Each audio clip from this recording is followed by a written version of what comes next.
E aí, galera, beleza? Essa questão trata da chamada Revolução Russa. E dentro da Revolução Russa, a gente teve um importante líder chamado Lenin, que fez a Revolução Bolchevique em outubro de 1918, 1917, tirou a Rússia da Primeira Guerra Mundial, mas para chegar ao poder, liderando os bolcheviques, ele teve que enfrentar depois a fúria dos mencheviques, que foram derrubados do poder, e pegaram em armas para reaver o poder.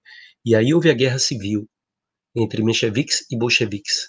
E a situação da Rússia ficou pior do que estava antes da Revolução.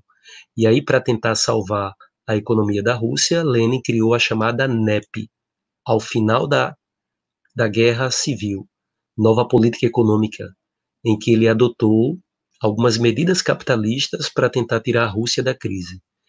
Mas temos que lembrar que quando ele assumiu o governo, com a Revolução Bolchevique, ele implantou o comunismo de guerra e tomou várias medidas que desagradaram a população, por exemplo, confiscando a produção de alimentos dos produtores, nacionalizando empresas estrangeiras. Mas aí com a NEP ele voltou atrás em algumas medidas capitalistas. Então vamos ver o que é que está sendo pedido aqui. Com a nova política econômica NEP, o comércio interno foi liberado, permitiu-se o funcionamento de pequenas e médias empresas privadas, estimularam-se os investimentos estrangeiros, instituiu-se o pagamento de horas extra e de prêmios aos trabalhadores e criou-se o imposto sobre propriedades urbanas. Então veja que Lenin trouxe de volta algumas medidas capitalistas para tentar tirar a Rússia daquela problemática que foi a guerra civil entre mencheviques e seu exército branco e os bolcheviques e o seu exército vermelho. Então, em que contexto foi criada a NEP?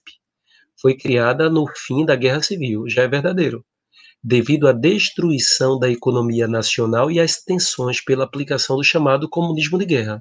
Sim, e pela guerra civil também, né? Verdadeiro. O contexto foi o da tomada do poder pelos bolcheviques? Não, porque isso aqui é em 1917 e a NEP foi criada depois da Guerra Civil.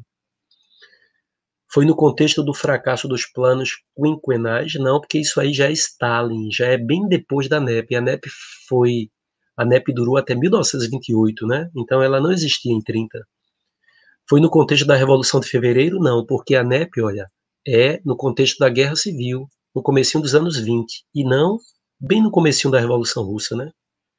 No contexto da morte de Lenin, não, porque Lenin criou a NEP antes de morrer. Ele morreu em 1924, portanto, letra A, a resposta é isso aí.